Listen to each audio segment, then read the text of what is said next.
नमस्कृत्य नरं चैव नरोत्तमं देवीं सरस्वतीं व्यासं ततो जयमुदीरयेत्। ओम नमो भगवते वासुदेवाय। ओम नमः पितामहाय। ओम नमः प्रजापतिभ्यः। ओम नमः कृष्णद्वैपायनाय। ओम नमः सर्वविघ्नविनायकेभ्यः।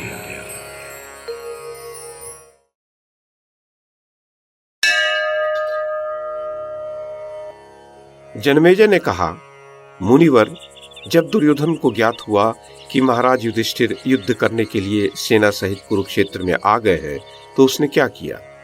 कुरुक्षेत्र में कौरव और पांडवों ने जो जो कर्म किए थे, उन्हें मैं विस्तार से सुनना चाहता हूं। वैशंपायन जी बोले, जनमेजय, श्री कृष्ण के चले जाने पर राजा दुर्योधन ने कर्ण, दुशासन और शकुनी से कहा, कृष्ण अपने उद्देश्य में असफल होकर ही पांडवों के पास गए हैं, अतः वे क्रोध में भरकर निश्चय ही उन्हें युद्ध के लिए उत्तेजित करेंगे। वास्तव में श्री कृष्ण को पांडवों के साथ मेरा युद्ध होना ही अभीष्ट है, तथा भीम और अर्जुन तो उन्हीं के मत में रहने वाले हैं।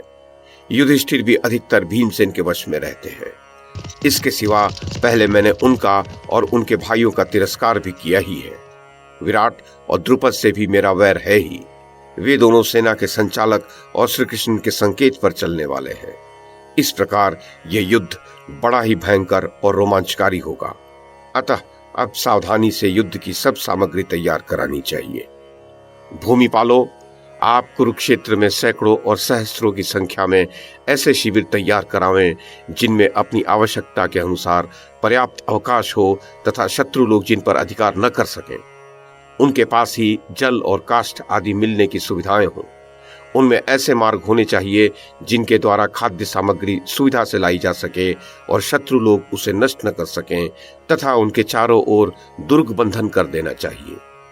उन शिविरों को नाना प्रकार के अस्त्र शस्त्रों से भरपूर तथा ध्वजा पताकाओं से सुशोभित रखना चाहिए। शिविरों का जो भी नगर बसाया जाए, उससे बाहर अनेक सीधे और समतल मार्ग उन शिविरों में जाने के लिए बनाए जाएं। आज ही ये घोषणा करा दी जाए कि कल प्रातः ही युद्ध के लिए प्रस्थान करना है। इसमें विलंब नहीं होना चाहिए। जनमेजय, दुर्योधन का यह आदेश सुनकर बहुत अच्छा, ऐसा ही होगा, ये प्रतिज्ञा करके महामना कर्ण आदि ने अत्यंत प्रसन्न होकर प्रातः होते ही राजाओं के निवास के लिए शिविर बनवाने प्रारंभ कर दिए। तदनंतर वहां आए हुए सब नरेश राजा दुर्योधन की ये आज्ञा सुनकर रोषावेश से परिपूर्ण हो चंदन और अगुरु से चर्चित तथा सुवर्ण के भुजबंदों से प्रकाशित अपनी परिधि के समान मोटी भुजाओं का धीरे धीरे स्पर्श करते हुए बहुमूल्य आसनों से उठकर खड़े हो गए। उन्होंने अपने कमल सदृश करों से मस्तक पर पगड़ी बांध ली। तत्पश्चात धोती, चादर और सब प्रकार के आभूषण धारण कर लिए। श्रेष्ठ रथी अपने रथों को, अश्व संचालन की कला में कुशल योद्धा अश्वों को और हस्त शिक्षा में निपुण सैनिक गजों को सुसज्जित करने लगे। उन्होंने सुवर्ण के बने हुए बहुत से विचित्र कवच तथा सब प्रकार के अनेक अस्त्र शस्त्र धारण कर लिए। पैदल योद्धाओं ने भी अपने अंगों में सुवर्ण जटित कवच तथा भांति भांति के अनेक अस्त्र शस्त्र धारण कर लिए। जनमेजय, दुर्योधन का वह हस्तिनापुर नगर मानो वहां कोई उत्सव हो रहा हो, ऐसा समृद्ध और हर्षोत्फुल्ल मनुष्यों से भर गया था। इससे वहां बड़ी हलचल मच गई थी। राजन, जैसे चंद्रोदय काल में समुद्र उत्ताल तरंगों से व्याप्त हो जाता है, उसी प्रकार कुरुराज दुर्योधन रूपी महासागर सैनिक समुदाय रूपी चंद्रमा के उदय से अत्यंत उल्लसित दिखाई देने लगा। सब ओर घूमता हुआ जन समुदाय ही वहां जल में उठने वाली भंवरों के समान जान पड़ता था।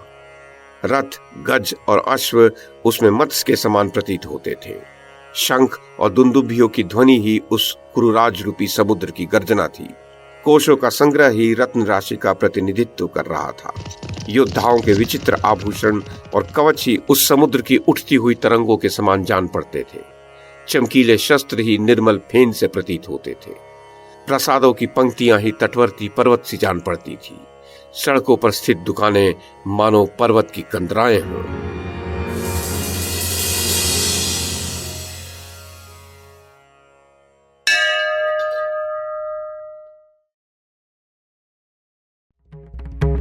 YouTube के माध्यम से महाभारत की कथा को एक श्रृंखला के रूप में प्रस्तुत करने का हमारा ये प्रयास यदि आपको सराहनीय लगा हो तो कृपया इस कड़ी को लाइक और शेयर करें, चैनल को सब्सक्राइब करें और बेल आइकन को दबाएं। साथ में अन्य लोगों को भी देखने के लिए प्रेरित करें।